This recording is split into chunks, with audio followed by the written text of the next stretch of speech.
다음 달부터 위드 코로나가 단계적으로 시행되는데요. 지역 방역과 의료 대책에 어떤 변화가 있을지 관심이 쏠리고 있습니다. 어제 정부의 행계획에 대한 공청회도 있었는데요. 경북대병원 감염내과 김신우 교수님과 함께 자세히 알아보겠습니다. 교수님 안녕하세요. 네, 어서 오십시오. 자, 위드 코로나가 시행되면 의료 체계의 변화가 아무래도 가장 클 텐데요. 그 중에서도 무증상자와 경증 환자의 재택 치료가 확대된다는 게 가장 크게 달라지는 부분입니다. 근데 그렇게 되면은 환자 격리라든가 또 치료가 어려워지는 건 아닌지 좀 걱정도 됩니다.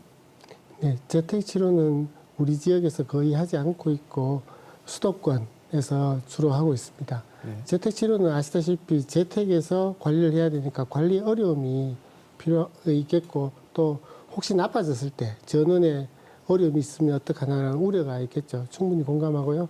지난번 사망자가 있었던 것 때문에 더욱더 우려하실 것 같은데 이런 것들을 해결하기 위해서 원활한 소통을 잘 유지하는 것이 중요할 것 같아요. 네. 그리고 재택치료가 확대되는 것은 전체적인 위드 코로나로 가는 방향이니까 할 수 없는 것이 될 것 같고 맞는 방향이라고 생각합니다. 네, 말씀하신 대로 60대 그 환자가 재택치료 중에 사망하는 일이 있었지 않습니까? 네. 그러면은 재택치료 중에 응급 상황이 발생하면은 좀 빠르게 이송할 수 있는 그런 체계 지금 대구시에서 마련하고 있습니까? 네, 대구시에서는 전담 부서를 이렇게 두고 또 담당자도 이렇게 결정을 하고 민과 관이 각각의 역할이 있습니다.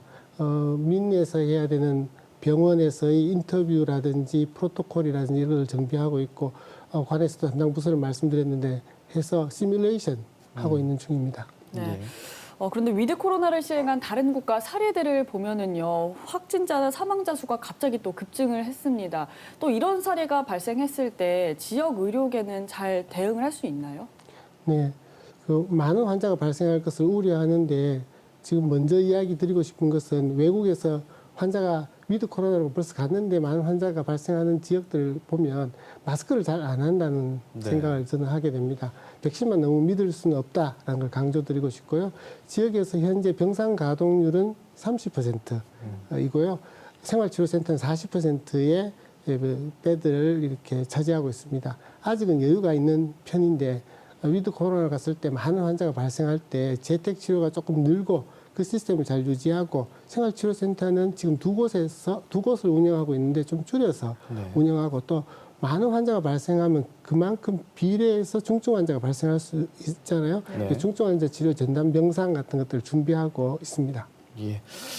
백신 접종 완료 후 6개월에 지난 시설 종사자와 또 입소자의 추가 접종이 어제부터 시작이 됐습니다. 저희가 백신 접종 얘기를 안 할 수가 없는데 대구가 아직도 전국 평균에 못 미치고 있지 않습니까? 백신 접종률이. 이런 상황에서 위드 코로나를 좀 진행해도 괜찮을까요? 그 전국적인 위드 코로나로 간다는 방향을 지역에서 안 할 수는 없겠죠. 그러나 위드 코로나 갈 때 조심스럽게 재택치료도 좀 조심스럽게 가듯이 가야 될 것 같고요. 이 백신 접종을 올리는 게 중요하겠죠. 네. 아직도 맞지 못하신 분, 또 우려해서 안 맞으신 분들이 적극적으로 동참해 주시는 것이 중요할 것 같고요. 시설에서의 환자 발생에 대해서는 모니터링 그리고 주기적 검사를 지속해서 빨리 찾아내서 대응을 하는 그런 시스템을 유지해야 되겠다 생각합니다. 그렇군요. 그리고 12살에서 17살 청소년 백신 접종이 이제 시작이 됐거든요. 그런데 부작용 우려 때문에 접종을 미루는 사람들도 꽤 있는데 어떤 점들을 주의하는 게 좋을까요? 네, 청소년 12세에서 17세의 경우에 부작용의 빈도는 일반 성인에 비해서 낮거나 비슷합니다. 네.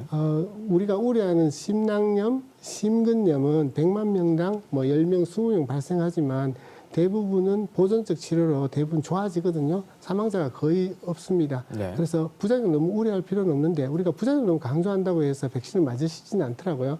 백신을 맞으면 청소년기에 좀 더 자유스럽게 학업에 열중할 수 있고요. 친구도 만날 수 있고 가족 여행도 갈 수 있고 또 내가 예방접종을 받아서 친구를 보호하고 봉사한다.